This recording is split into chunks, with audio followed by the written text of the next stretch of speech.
The November wind carried the scent of rain across the New Mexico territory, as Penelope Summers stood in the doorway of her late husband's workshop.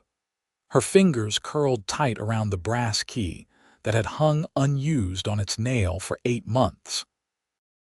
Behind her, the man who had been pestering her for weeks shifted his weight from boot to boot, his patience wearing thin as the sole of an old work shoe. "Mrs. Summers, I am prepared to offer you $50 for the lot," Harvey Bronson said, his voice carrying that particular tone of a man who believed money solved everything. "That is more than fair for tools that are just gathering dust." Penelope turned slowly, her green eyes steady despite the tremor in her hands. She was 24 years old, though grief had carved lines around her mouth that made her seem older in certain lights. Her dark hair was pulled back in a simple bun, and her dress, though clean and mended, showed the wear of a woman who worked her own land. "Mr. Bronson, I have told you 3 times now that these tools are not for sale. Not for $50, not for $100, not for any amount you could name." Her voice was quiet but firm, the kind of strength that came from surviving the unsurvivable. "My husband built half this town with these tools. They stay where they are." Bronson's face reddened, his thick mustache twitching with irritation. "Sentimental foolishness. Thomas has been gone since March. God rest his soul. These tools could be put to use instead of wasting away in that shed. There is building to be done, and I need quality equipment." "Then I suggest you purchase your own from the supplier in Santa Fe," Penelope said, stepping back and closing the workshop door firmly. She turned the key in the lock with a decisive click. "Good day, Mr. Bronson." She walked past him toward her small house, her spine straight despite wanting nothing more than to collapse under the weight of another day without Thomas. The house sat on 2 acres just outside Delta, a small but growing town in the southwestern corner of New Mexico territory. Thomas had chosen this spot for the view of the mountains and the good water from the well he had dug himself. Bronson called after her, something about stubborn women and wasted opportunities, but Penelope closed her front door on his words.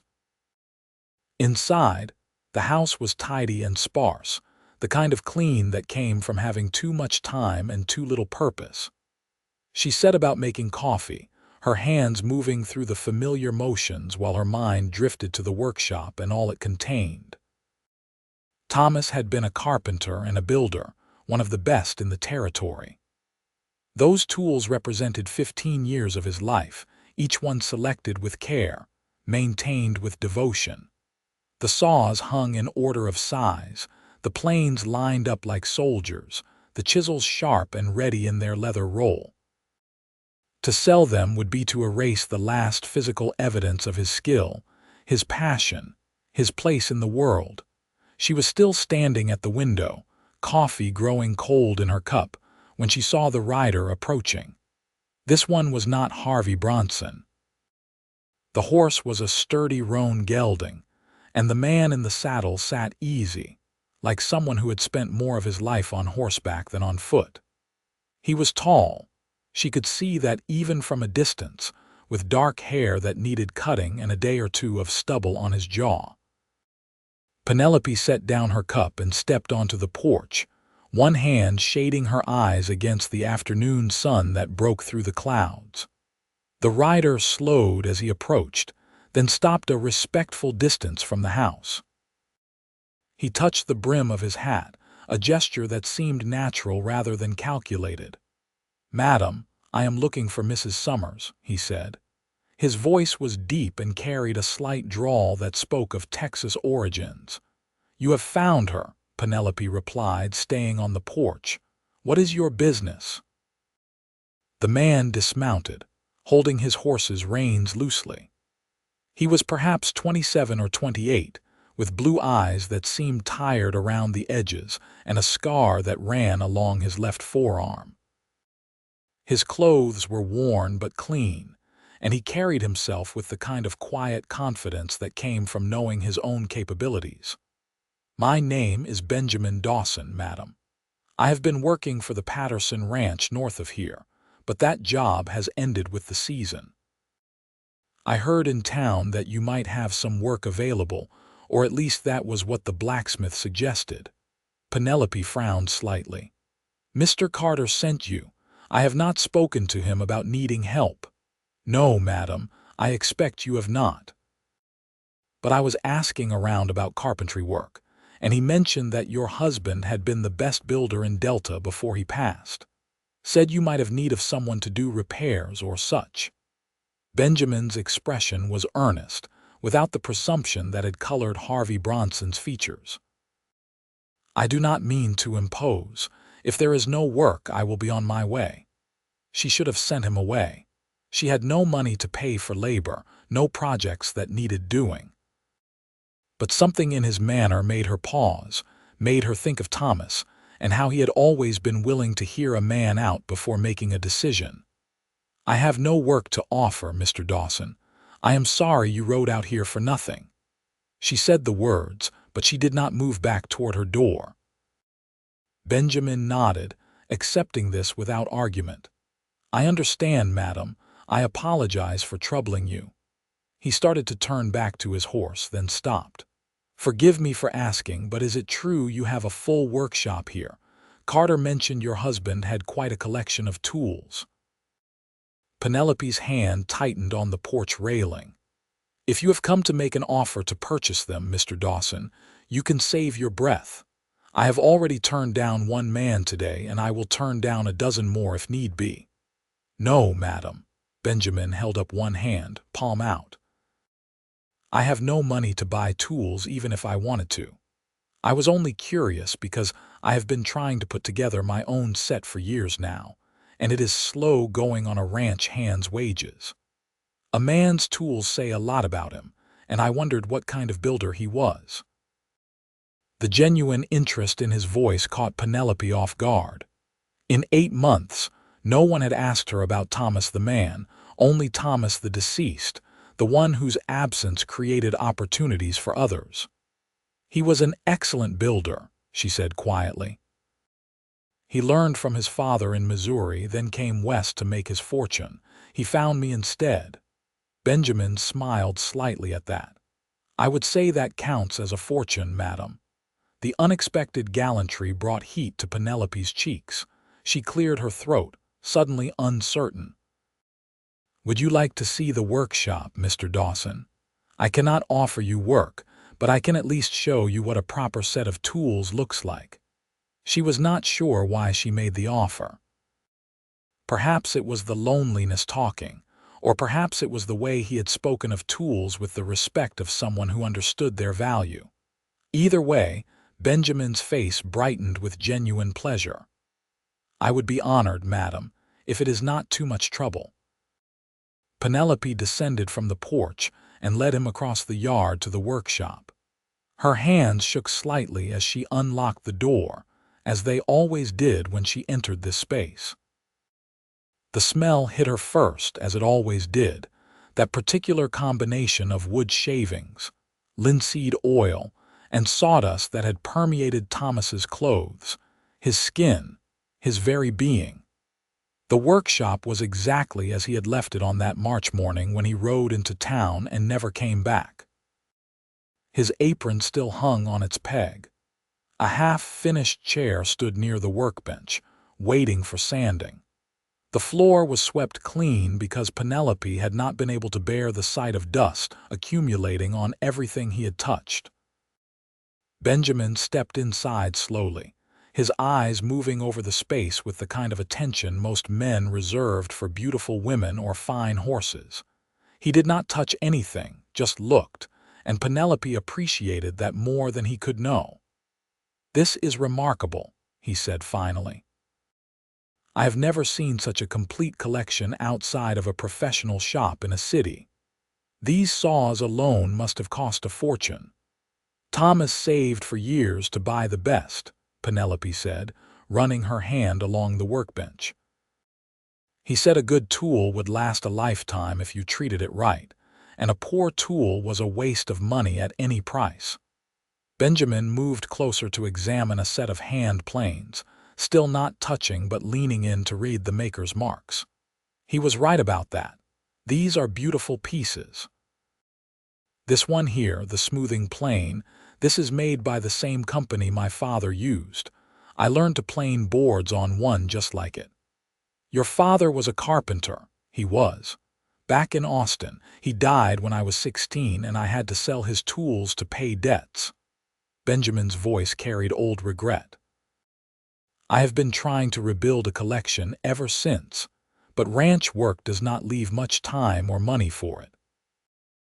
They stood in the workshop for a long while, Benjamin asking questions about different tools and Penelope answering, surprised by how much she had absorbed simply by watching Thomas work over the years. She found herself telling stories she had not spoken aloud since his death, about the time Thomas had built their kitchen table from a tree struck by lightning, or how he had crafted a rocking chair for her birthday that moved so smoothly it seemed to float. The sun was lower in the sky when they finally stepped back outside. Penelope locked the door again, but the tightness in her chest that usually accompanied these visits felt somehow lighter. "Thank you for showing me that, Mrs. Summers," Benjamin said. It was a privilege to see such craftsmanship, even just the tools that created it. "You are welcome, Mr. Dawson."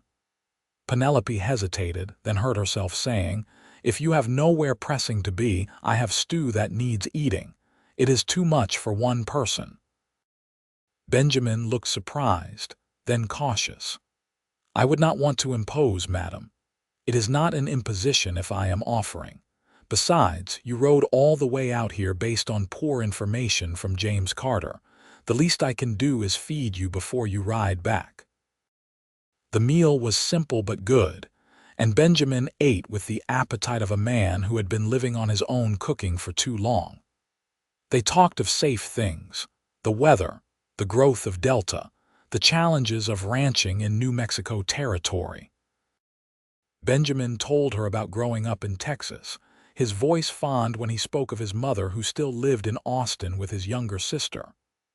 "I send them money when I can," he said, pushing his empty bowl away with a satisfied sigh. "My sister wants to be a teacher, and that takes schooling.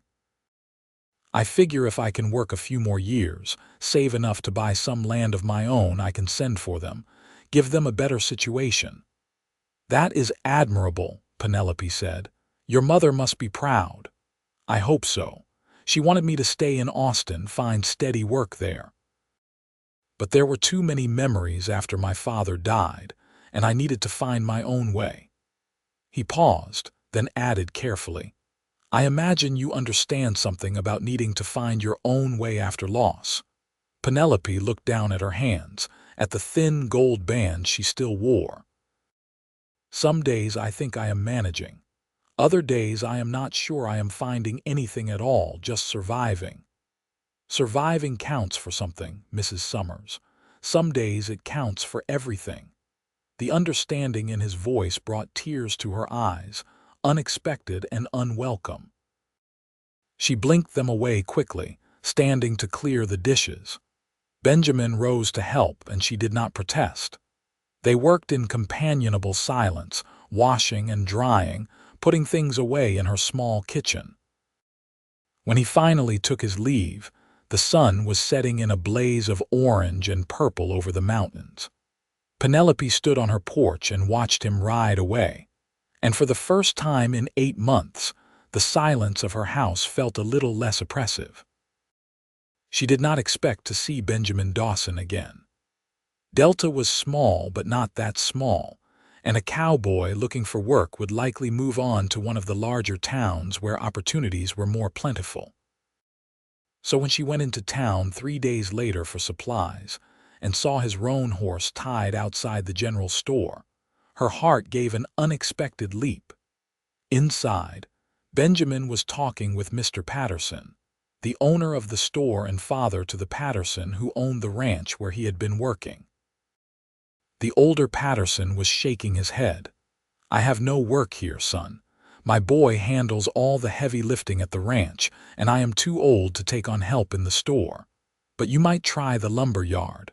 They are always looking for someone who can handle both ends of a saw." "Thank you, sir. I will do that." Benjamin turned and nearly ran into Penelope. "Mrs. Summers, good morning." "Good morning, Mr. Dawson. No luck with work?" He shook his head ruefully. "Not yet, but something will turn up. It always does." Penelope made her purchases, basic staples and a few yards of fabric for mending, and was walking back to her wagon when she saw the notice board outside the sheriff's office. Someone had posted a large sign in fresh ink needed: "Carpenter to complete schoolhouse construction. Board and lodging provided. See Mayor Hutchins for details." She stopped, staring at the notice. The schoolhouse had been Thomas's project. He had drawn up the plans, laid the foundation, framed the walls. It had been perhaps 2 weeks from completion when he died, thrown from a spooked horse on Main Street, and dead before the doctor could reach him. The town had left the unfinished building standing, a reminder of what they had lost, unable to find anyone with the skill to finish what Thomas had started. Something interesting. Benjamin had come up behind her, quiet on his feet for such a tall man. "The schoolhouse," Penelope said. "They have been trying to finish it for months. Everyone who has looked at it says they cannot match the quality of work already done, so they leave it alone." Benjamin read the notice, his eyes narrowing thoughtfully. "Your husband's work." Yes, it was going to be his gift to the town. He was doing it for just the cost of materials. Her voice caught slightly. He wanted children to have a proper place to learn. They stood there together, looking at the notice, and Penelope could feel thoughts forming, dangerous thoughts about tools sitting unused and unfinished projects and men who spoke of carpentry with reverence in their voices. "Mr. Dawson," she said slowly, "what if I told you I might have work for you after all?" Benjamin looked at her with those tired blue eyes, waiting. "The tools in my workshop cannot be sold. I will not allow that, but perhaps they could be used." The words came faster as the idea took shape. "You need work and a place to stay. The town needs someone to finish the schoolhouse. If you could do that, complete what Thomas started, you could use his tools. Not buy them, but use them as they were meant to be used." Benjamin was quiet for a long moment. "Mrs. Summers, that is an incredibly generous offer, but I would need to see the plans and the existing work before I could say whether I am capable of finishing it. I am a decent carpenter, but if your husband was as skilled as his tools suggest, I might not be able to match his standard." "Then let us find out. Come back to the house. I have all of Thomas's drawings." They rode out together, Penelope in her wagon and Benjamin on his roan. At the house, she brought out the large portfolio where Thomas had kept his architectural drawings. His handwriting covered the margins, notes about measurements and angles, little sketches of details he wanted to include. Benjamin spread the plans across her kitchen table, his calloused fingers tracing the lines with careful attention. He asked questions, good questions, about load bearing and joint types and the grade of lumber Thomas had been using. Penelope answered what she could, surprised again by how much she knew. "This is fine work," Benjamin said at last. "More than fine. This is the kind of building that would stand for 100 years. He looked up at her, his expression serious. "I can finish it, Mrs. Summers. I cannot promise it will be indistinguishable from what is already done, but I can promise it will be solid and true and built to last. If you trust me with your husband's tools, I will honor them and him." Penelope felt something tight in her chest begin to loosen. "Then we should go talk to Mayor Hutchins." The mayor was a practical man who asked practical questions. Could Benjamin start immediately? How long would it take? What would it cost? Benjamin's answers were straightforward and honest. 3 weeks of hard work, perhaps 4 if the weather turned bad. No cost beyond materials since Mrs. Summers was providing tools and he would take the room and board as payment. Mayor Hutchins looked between them, his bushy eyebrows raised. "Mrs. Summers, you are certain about this? Those tools have considerable value." "I am certain, Mayor. My husband wanted that schoolhouse built.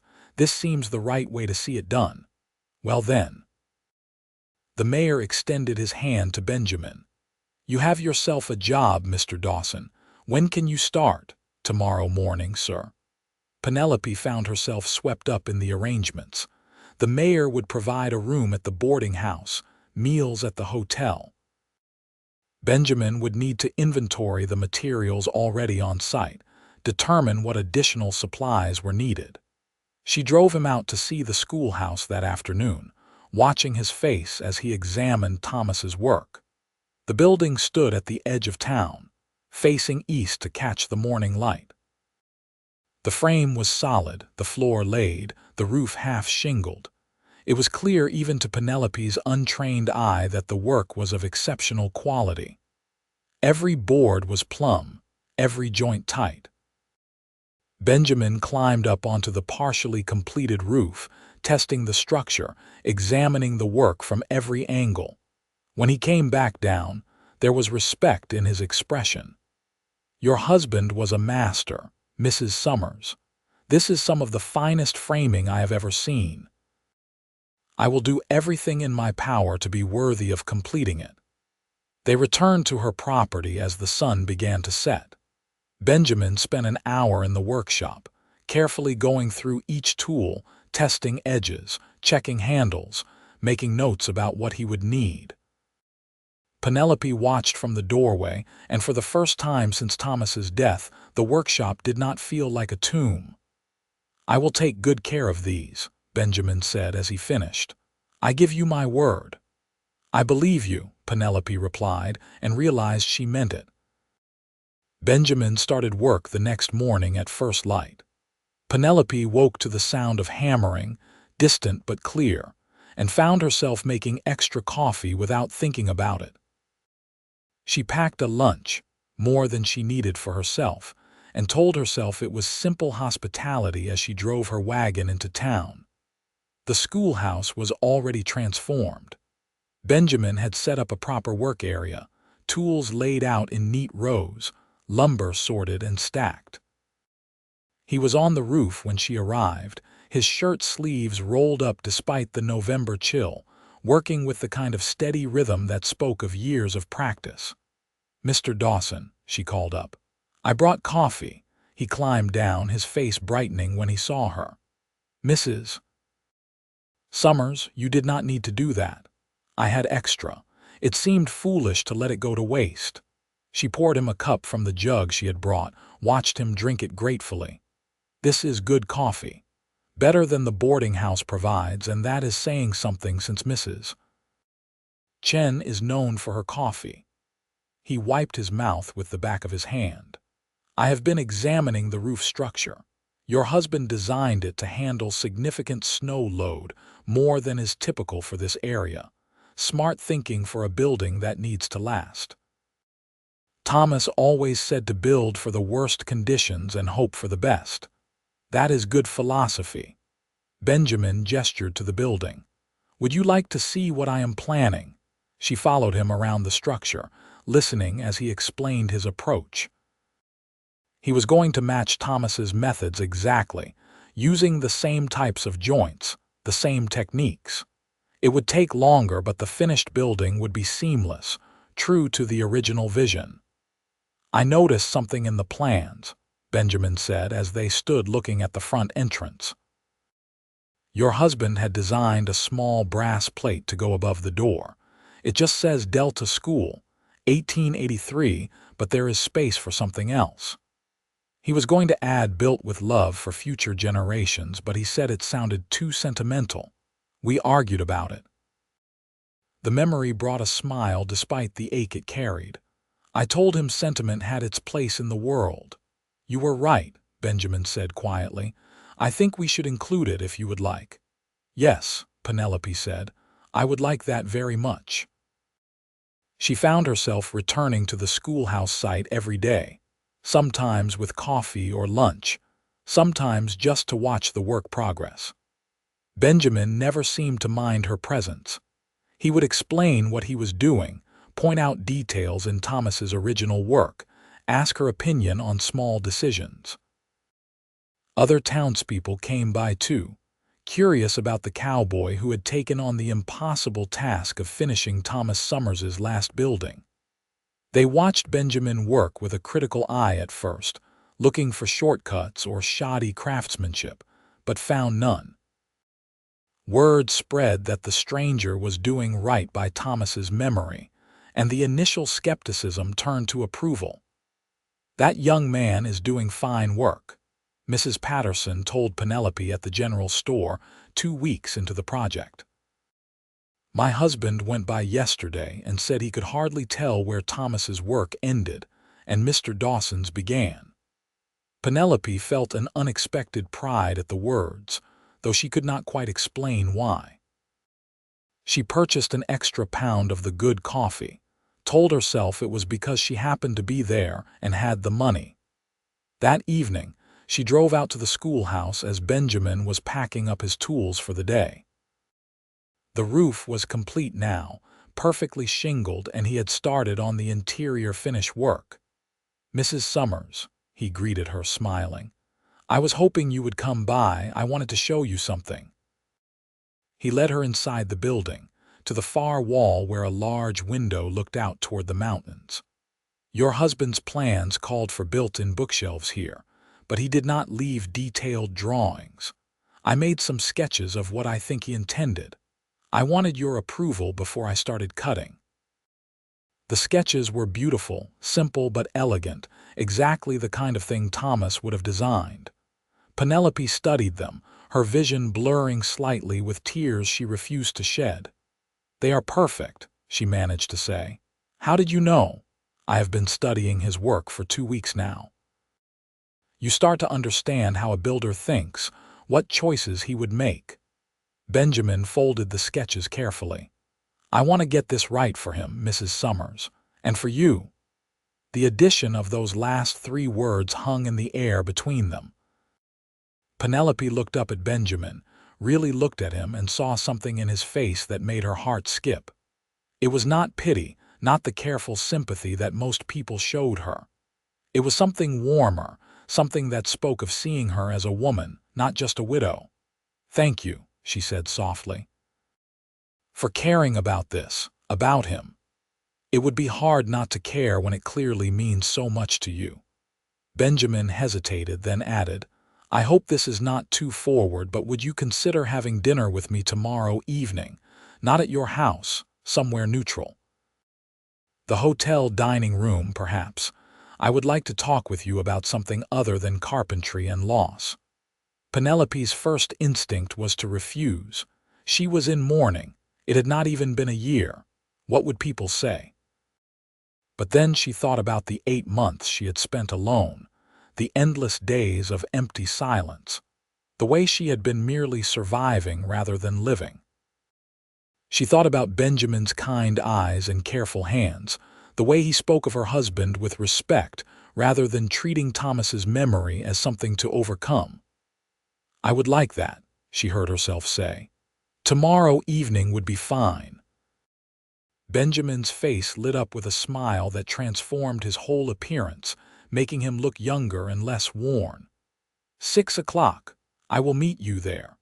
Penelope drove home in the gathering dusk, her mind spinning. She was not sure what had just happened, only that something had shifted. Some internal wall had developed its first crack.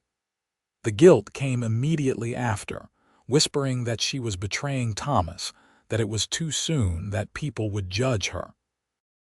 But louder than the guilt was a small voice that sounded suspiciously like Thomas himself, telling her that life was for the living and love was never something to regret. She spent the next day in an agony of indecision, changing her dress 3 times before settling on a dark blue calico that she had not worn since before Thomas died. It was not widow's weeds, but neither was it frivolous. She told herself this was just dinner between 2 people who had business together, nothing more. The hotel dining room was half full when she arrived, and Benjamin was already there, waiting by the door. He had cleaned up, shaved, put on what was clearly his best shirt. He offered her his arm, and she took it, feeling the strength beneath the fabric. They sat by the window, and the hotel owner's wife brought them menu cards. The food was simple, good frontier cooking, and Penelope ordered more from nervousness than hunger. Benjamin seemed equally uncertain, which somehow made her relax. "I've not done this in a long time," he admitted after they had ordered. "Dinner with a lady, I mean. Ranch life does not offer many opportunities for company." "I have not done this since courting Thomas," Penelope replied. "So we are both navigating unfamiliar territory." That acknowledgement of what this was, this not quite courting, seemed to ease the tension. They talked more freely then, Benjamin telling stories of his years working various ranches across Texas and New Mexico, Penelope sharing memories of her life with Thomas, their dreams for the future they would never have. "He wanted children," she said quietly. 3 or 4, he always said. A house full of noise and chaos. That was one thing we kept putting off, thinking we had time. "I am sorry," Benjamin said, and the simple sincerity in his voice was more comforting than any elaborate condolence. "What about you?" Penelope asked. "Did you ever come close to marrying?" "Once, back in Austin. Her name was Catherine, but her father did not approve of a carpenter's son with no prospects, and she did not love me enough to go against his wishes." Benjamin shrugged. "It hurt at the time, but looking back, I think we would have made each other miserable. We wanted different things from life." "What do you want from life, Mr. Dawson?" He considered the question seriously. "A place of my own. Not grand, just good land and a solid house. The chance to build things that last, that means something. A family, eventually, if I am lucky enough to find a woman willing to share that kind of life." He met her eyes across the table. "What about you, Mrs. Summers? What do you want?" No one had asked her that in 8 months. They had asked what she needed, how they could help, whether she was managing. But no one had asked what she wanted. "I want to feel alive again," she said finally. "I want to wake up with purpose instead of just routine. I want to be more than the sad widow people pity." "You are already more than that," Benjamin said firmly. "You are a woman who honored her husband's memory by refusing to let his tools be scattered to the winds. You are someone who found a way to complete his final work while helping a stranger in need. That takes strength and creativity and compassion." Penelope felt heat rise in her cheeks. "You make me sound much more impressive than I feel. Maybe you should start seeing yourself the way others see you." They lingered over coffee, talking until the dining room began to empty, and the owner started giving them pointed looks. Benjamin walked her out to where her wagon was waiting, the November night cold and clear, stars sharp as broken glass overhead. "Thank you for tonight," Penelope said. "I enjoyed it more than I expected to." "I hope that is a compliment," Benjamin replied, his tone teasing. "It is. I have not enjoyed much of anything lately. Tonight was different." She hesitated, then added, "Would you like to come by the house on Sunday? I could make a proper dinner, something better than hotel fare." "I would like that very much, Mrs. Summers." "Penelope," she said impulsively. "You can call me Penelope." His smile was warm in the lamplight. "Then you should call me Benjamin, or Ben if you prefer." "Benjamin," she tested the name on her tongue. "Benjamin suits you better than Ben." "Then Benjamin it is." Sunday came with unusually warm weather for late November, the sky blue and cloudless. Penelope spent the morning cooking. roasting a chicken with vegetables from her dwindling garden, baking bread, making an apple pie with fruit she had preserved in September. She told herself she was just being a good host, that this was simple hospitality, but the flutter in her stomach suggested otherwise. Benjamin arrived at noon on his roan horse, carrying a bouquet of late-blooming wildflowers that he must have ridden quite a distance to find. Penelope put them in a jar on the table, touched by the gesture. "They are beautiful, thank you. They reminded me of you," he said, "still blooming even as winter approaches." The compliment made her heart race. She busied herself with serving the meal, and they ate on the porch where they could watch the mountains turn purple in the afternoon light. The food was good, but Penelope barely tasted it, too aware of Benjamin's presence, the way he looked at her when he thought she was not watching. After dinner, he helped her wash dishes again, and she found herself thinking how natural it felt, how easy to work alongside him. When they finished, she made coffee and they sat on the porch steps, cups warming their hands as the day cooled. "The schoolhouse will be finished by the end of the week," Benjamin said. "I worked through lunch the last few days to move things along." "That is wonderful news. The town will be so pleased." Penelope felt a pang of something she did not want to name. "What will you do after?" "Move on to the next job. That depends." Benjamin set down his cup, turning to face her. "Penelope, I need to be honest with you. When I came to Delta, I was just looking for work, any work. But these last few weeks, finishing your husband's building, using his tools, getting to know you, it has made me think about what I really want from life." "What do you want?" Her voice came out barely above a whisper. "I want to stay. I want to build things in Delta, make a name for myself as a carpenter and builder. I want to buy land, put down roots." He paused, reaching for her hand. His palm was warm and calloused against hers. "And I want to court you properly if you will allow it. I know it has not been a year since you lost Thomas. I know people will talk. But I also know that what I feel for you is real and rare, and I do not want to lose it by not being honest." Penelope looked down at their joined hands, her heart hammering so hard she was sure he could hear it. Everything in her wanted to say yes, to lean into the possibility of happiness again. But the guilt rose up too, fierce and sharp. "Benjamin, I do not know if I can. Thomas has only been gone 8 months. People already talk about me eating dinner with you at the hotel. If we were to court openly, the scandal would be considerable." "I know." His thumb traced gentle circles on the back of her hand. "I am not asking you to forget him or to move on before you are ready. I am just asking permission to be here to spend time with you, to let whatever is growing between us have room to develop. We can go as slow as you need. I am a patient man. What if I am never ready? What if the guilt is too much? Then I will accept that. But Penelope, I do not think your husband would want you to spend the rest of your life alone, grieving. From everything you have told me about him, he loved you deeply. That kind of love does not demand eternal mourning." Tears spilled down Penelope's cheeks. Benjamin wiped them away gently with his free hand. "I am terrified," she admitted. "Terrified of betraying his memory, terrified of what people will say, terrified of caring for someone again and losing them. I am terrified too, but I think the best things in life require courage." He smiled slightly. "A wise woman once told me that sentiment has its place in the world. Maybe we should listen to her."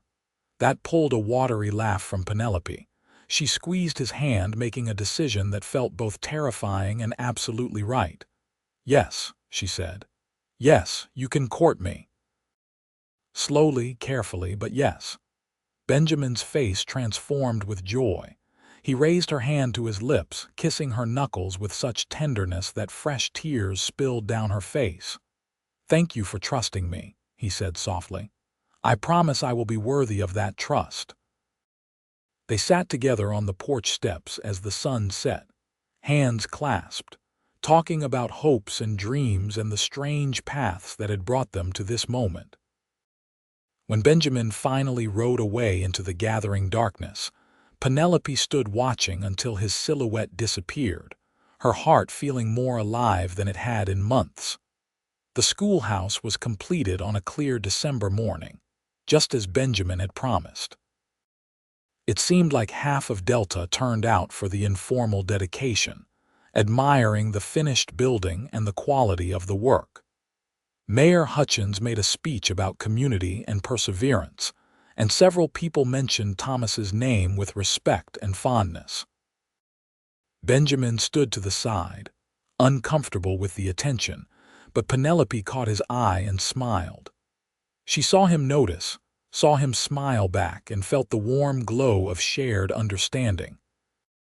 After the crowd dispersed, she approached the building, running her hand along the smooth wood of the door frame. Above the door, just as Thomas had planned, a brass plate gleamed in the winter sunlight. Delta School, 1883, built with love for future generations. "It is perfect," she said when Benjamin joined her. "He would be so proud." "I hope so. I tried to honor his vision while still making it my own in small ways." Benjamin gestured to a detail in the window trim, a subtle pattern that caught the light. "That is something my father taught me. Every builder should leave his mark, however small." "It is beautiful." She turned to him. "What happens now? Now I need to find work. I have inquiries out with several ranchers who need buildings repaired or built. And Mayor Hutchins suggested I might consider opening a proper carpentry shop here in Delta." "Are you going to?" "I think so. This town feels right to me." His eyes held hers. "The people feel right." Over the following weeks, Benjamin established himself in Delta. He rented a small workshop space, put out word that he was available for carpentry and building work. Jobs came slowly at first, but his reputation from the schoolhouse helped, and soon he had more projects than he could handle alone. Penelope saw him regularly, though they were careful about appearances. He came to dinner on Sundays, always arriving in daylight and leaving well before dark. They took walks together, but always in public places where they could be seen. The courting was chaste, proper, yet the connection between them deepened with each conversation, each shared moment. The gossip came anyway, of course. In a town the size of Delta, nothing stayed secret for long. Some people were kind, saying that Thomas would not want Penelope to be alone forever. Others were less generous, whispering about unseemly haste and disrespect for the dead. Mrs. Patterson defended her vigorously at the general store one afternoon while Penelope was within earshot. "That girl has been alone for most of a year, and anyone with eyes can see Benjamin Dawson is an honorable man. If they find comfort in each other's company, I say good for them. Life is too short and too hard to judge people for seeking happiness." Penelope thanked her afterward, grateful for the support, but the criticism still stung, especially when it came from people she had thought were friends. "Let them talk," Benjamin said when she mentioned it one Sunday. They were walking along the creek that ran behind her property, the December air cold but not yet bitter. "We know the truth of what is between us. Their opinions do not change that. I wish it did not bother me. You would not be human if it did not. But Penelope, we are not doing anything wrong. We are two adults who care for each other, trying to navigate an unusual situation with as much respect and propriety as we can manage." He stopped walking, turning to face her. "If you want to slow down even more or stop entirely, you only need to say so. I meant what I said about being patient. I do not want to stop." The certainty in her own voice surprised her. "I like who I am when I am with you. I feel like myself again, not just the sad widow everyone pities." "Good, because I like who I am with you too."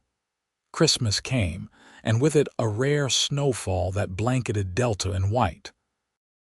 Benjamin was invited to Christmas dinner at the Patterson Ranch along with several other unmarried men in the area, but he arrived at Penelope's house in the morning with a gift wrapped in brown paper. "I know we said no gifts," he began, but Penelope cut him off. "I know we did, but I have something for you too." She gave him a leather tool roll she had made, stitched with careful precision, his initials stamped on the flap. His eyes grew suspiciously bright as he ran his fingers over the leather. "This is incredible work. Thank you." "Open yours," she urged, curiosity getting the better of her. Inside the brown paper was a small wooden box, beautifully made with dovetail joints and a hinged lid. Benjamin had carved a delicate pattern of wildflowers into the top, the same flowers he had brought her that first Sunday dinner. "I thought you could keep your sewing things in it, or whatever you like," he said, looking suddenly uncertain. "I wanted to make you something that was mine to give rather than borrowed." Penelope traced the carved flowers with her fingertips, overwhelmed by the care and skill evident in every detail. "It is the most beautiful thing anyone has ever made for me. Thank you." They stood close together in her small parlor, snow falling softly outside the windows, and Penelope felt the moment shift into something significant. Benjamin lifted his hand slowly, giving her time to pull away, and cupped her cheek. "May I kiss you?" His voice was rough with emotion. She nodded, not trusting her voice, and he lowered his mouth to hers. The kiss was gentle, almost reverent, but it sent warmth flooding through her body, waking parts of her that had been numb for so long. When they separated, both were breathing hard. "I love you," Benjamin said simply. "I have loved you for weeks now, but I was afraid to say it too soon." "I love you too." The words came easily, naturally, and with them came a release of the guilt she had been carrying. Loving Benjamin did not mean she had stopped loving Thomas. The heart was big enough for both. The winter passed in a blur of work and courtship. Benjamin took on a major project, building a new barn for one of the larger ranches, and the success of that job led to others.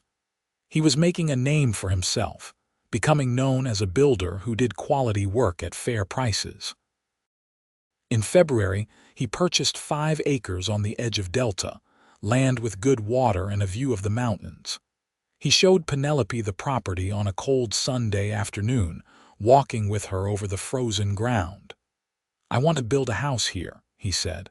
"Not large, but solid. Good craftsmanship built to last generations. It is a beautiful spot. I am glad you think so." He stopped walking, taking both her hands in his. "Penelope, I know we have only been courting for a few months.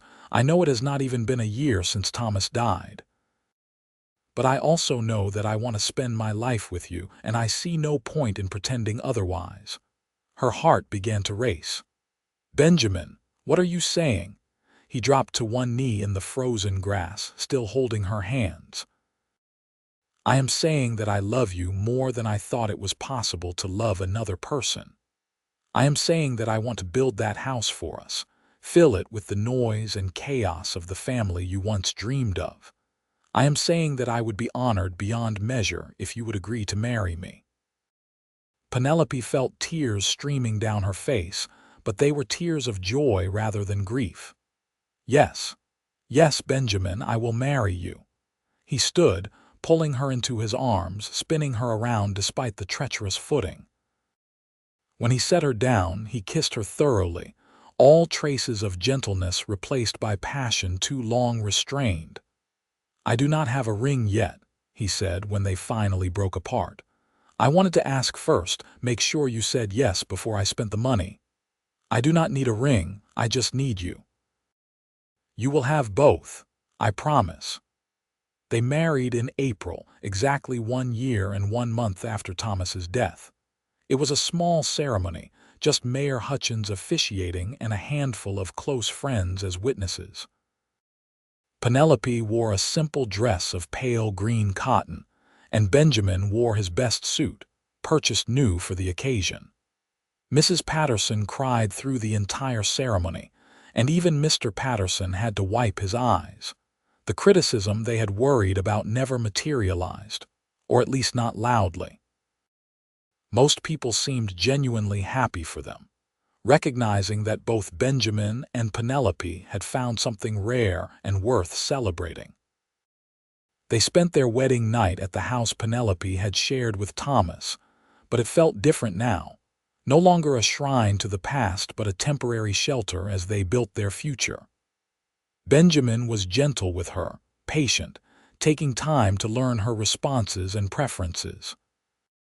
It had been more than a year since she had been touched with love, and the experience of giving herself to someone new was both strange and wonderful. "Are you all right?" Benjamin asked at one point, smoothing her hair back from her face. "More than all right. I feel alive, Benjamin." "Fully, completely alive." "Good. That is all I want for you, for us." They began building the new house in May, working together whenever Penelope could spare time from her own place. Benjamin had designed a simple but beautiful home, 2 stories with a wide porch and large windows to capture the mountain views. He used many of Thomas's tools for the construction, and Penelope felt a rightness in that, as if her first husband was giving his blessing to this new beginning. "Do you think he would approve?" she asked Benjamin one evening as they sat on the partially completed porch watching the sunset. "I think he would be glad you are happy. That is what people who really love us want, for us to be happy even after they are gone." "I am happy." "I did not think I would ever be able to say that again, but I am." Benjamin pulled her close, kissing the top of her head. "So am I.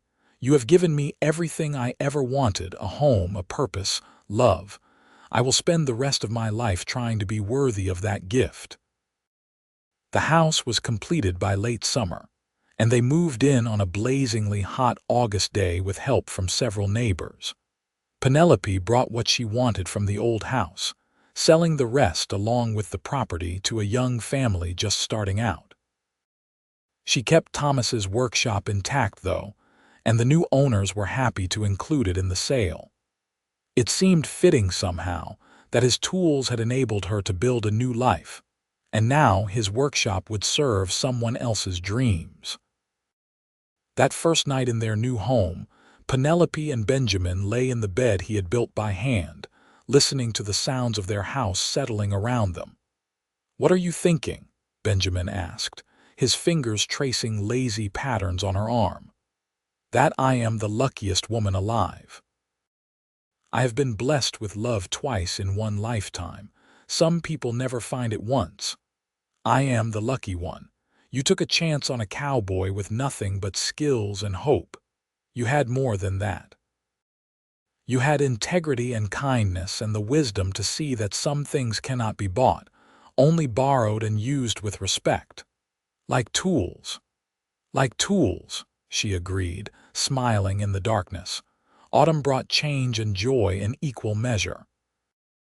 Penelope discovered she was pregnant in September, and Benjamin's reaction was everything she could have hoped for.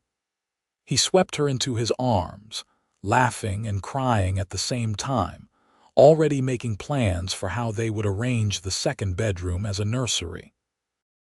"A baby," he kept saying, as if he could not quite believe it. "We are going to have a baby. We are. Are you ready for the noise and chaos? I have been ready for this my entire life." The pregnancy progressed smoothly, and Penelope bloomed under Benjamin's devoted care.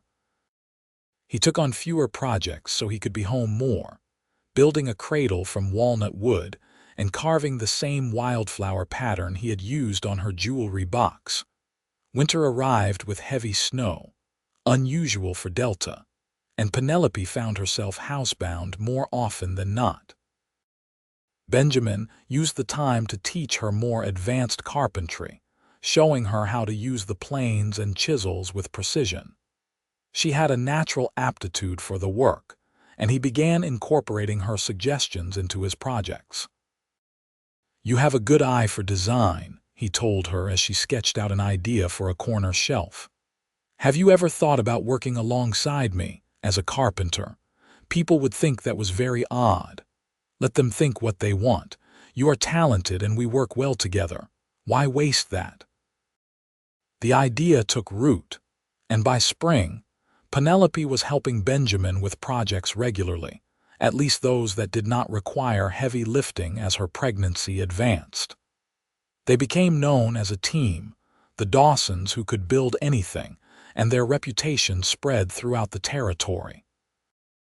Their son was born on a warm May evening, delivered by the midwife with Benjamin pacing anxiously outside until Mrs. Chen finally took pity on him and let him in. He held Penelope's hand through the final stages of labor, whispering encouragement and love.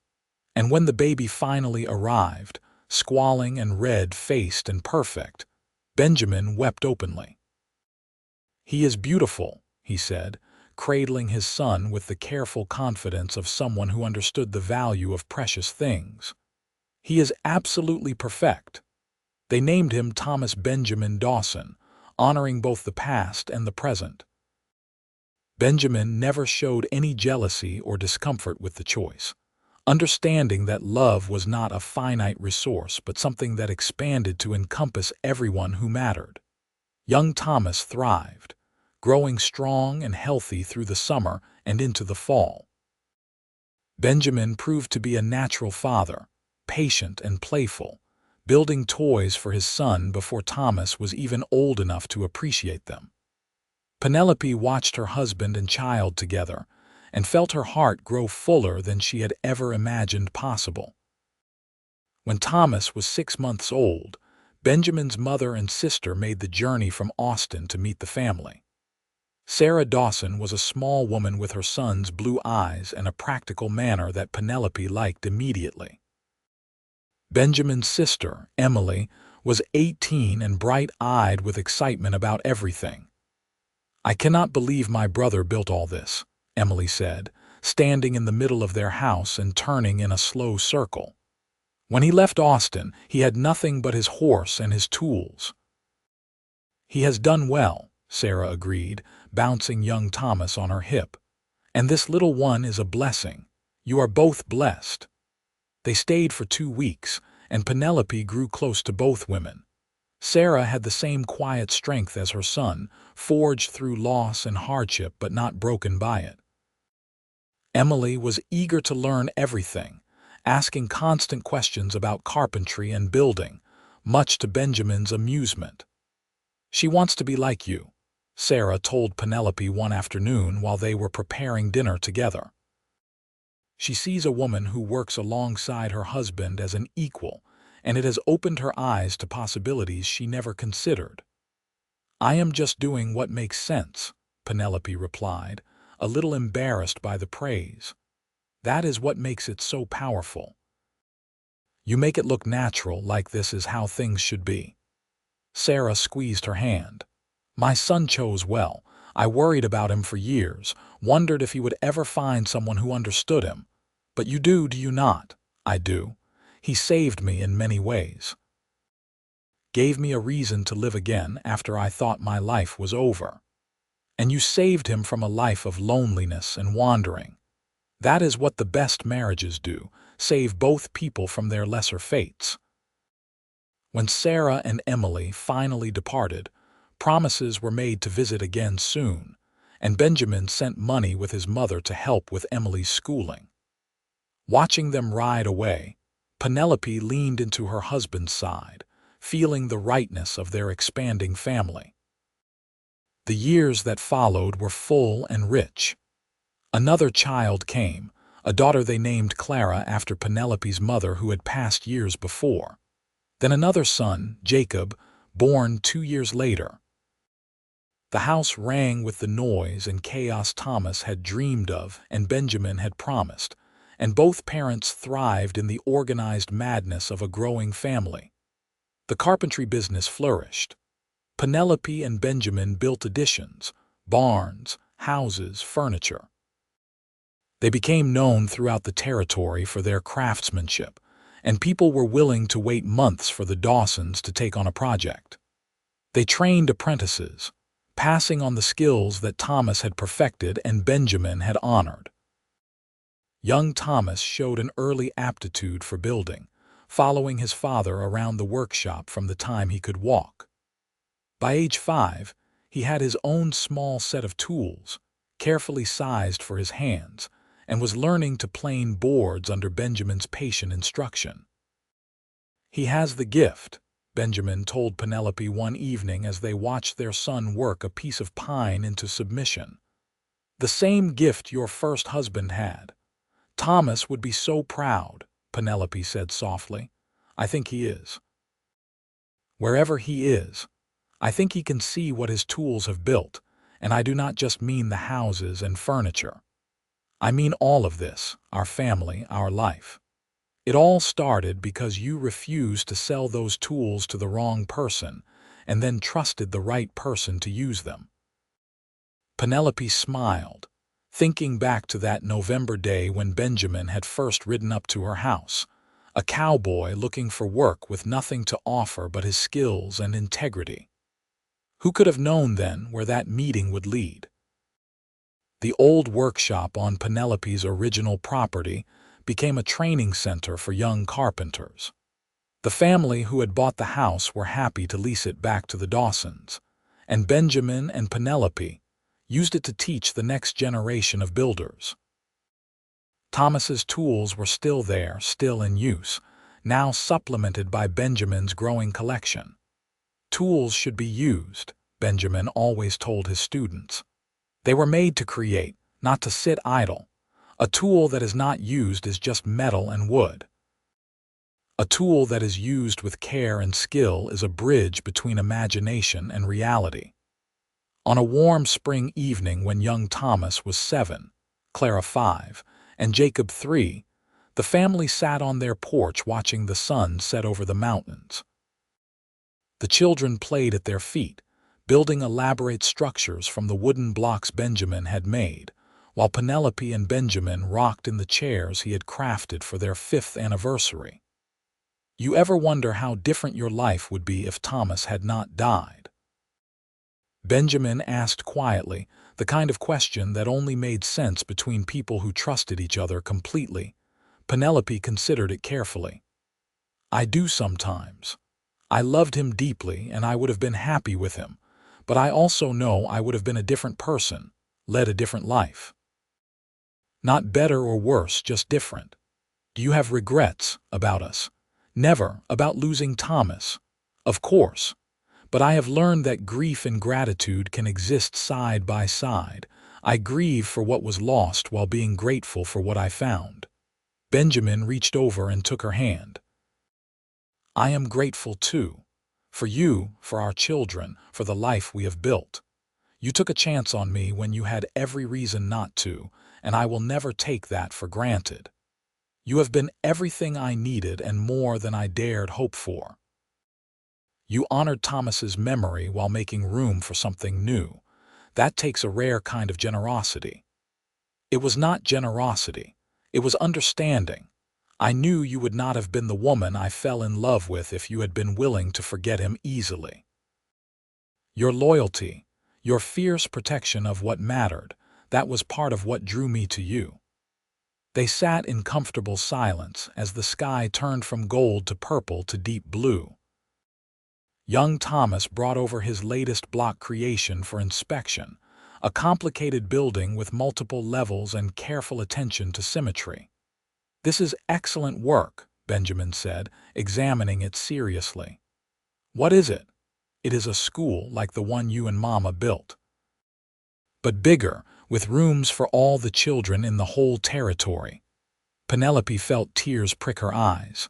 "That is a wonderful dream, Thomas. Perhaps someday you will build it for real." "I will. Papa will teach me how, and I will use the tools in the workshop, the ones that used to belong to the other Thomas." "How do you know about that?" Benjamin asked, surprised. "Mama told me. She said the other Thomas was a great builder who died before I was born, but his tools help us build good things now. She said we should always remember where things come from and be grateful." Benjamin looked at Penelope over their son's head, his eyes shining with emotion. She smiled back, content in the knowledge that they had created something precious, a family built on love and respect, using tools that had refused to be sold, and instead had built a future none of them could have imagined. As stars began to appear in the darkening sky, the family went inside to the warm, lamp-lit home that stood as testament to second chances and new beginnings. The house Benjamin had built with Thomas's tools would stand for generations, sheltering children and grandchildren yet to come, a physical reminder that the best things in life are not bought or sold but carefully crafted from love, loss, and the courage to trust again. In the years that followed, young Thomas did indeed become a master builder, eventually expanding the family business across the entire territory. Clara surprised everyone by becoming a teacher, opening a school in the building her father had completed all those years ago. Jacob followed his own path, becoming a ranch foreman, but he always came home for Sunday dinners and special occasions. Benjamin and Penelope grew old together, their hands becoming gnarled with arthritis but still capable of creation, their love deepening with each passing year. They welcomed grandchildren with joy, teaching them the same lessons about craftsmanship and integrity that had guided their own lives. On Penelope's 50th birthday, Benjamin presented her with one final gift, a rocking chair made from walnut with the same wildflower pattern carved into the headrest. It was his masterpiece, the culmination of decades of skill and practice. For the woman who taught me that tools are not just instruments of building but bridges between past and future, he said as she ran her fingers over the smooth wood, tears streaming down her face. It is perfect. You are perfect. I am far from perfect, but I have been blessed beyond measure. Thank you for saying yes that Sunday afternoon, for taking a chance on a cowboy who had nothing to offer but his love and his hands. You had everything to offer. You just did not know it yet. They sat together on the porch of the house they had built, Penelope in her new rocking chair and Benjamin in his old one, watching another generation of children play in the yard. The workshop still stood at the edge of the property, now full of tools from 3 generations of builders, all of them used and cherished and passed down with stories of where they came from. The original tools, Thomas Summers's carefully maintained collection, held pride of place. They were nearly 50 years old now, but still sharp, still functional, still creating beauty and utility in the hands of those who understood their value. They had built a schoolhouse, a home, a business, a legacy. But most importantly, they had brought together 2 lonely people and given them the means to build a future neither could have imagined. As the sun set over the New Mexico mountains, painting the sky in shades of gold and crimson, Penelope reached over and took Benjamin's hand. His grip was still strong despite his 72 years, and she squeezed back with all the love that filled her heart. "No regrets?" he asked, the same question he had posed all those years ago. "Not a single one," she replied, and meant it with every fiber of her being. They had built a good life, she and Benjamin, crafted with the same care and attention to detail that went into all their projects. It was a life built on respect for the past and hope for the future, on love that honored what came before while making room for what came after. It was a life that would have made Thomas Summers proud, knowing his tools had been used not just to build buildings, but to build happiness. And as the stars began to emerge in the darkening sky, 2 old builders sat together in the home they had created, surrounded by the family they had raised, grateful for every moment of the unexpected journey that had brought them from loss to love, from grief to joy, from endings to new beginnings. The house would stand for over 100 years, eventually becoming a historical landmark in Delta, New Mexico. Tour guides would tell the story of the widow who refused to sell her husband's tools and the cowboy who asked to use them, building not just a schoolhouse, but an entire legacy of love and craftsmanship. The tools themselves, preserved and displayed, would inspire generations of builders to see their work as more than just a trade, but as a bridge between past and future, between loss and hope, between what was and what could be. But that was all in the distant future. For now, there was just this moment, this evening, this life they had built together. And it was more than enough. It was everything.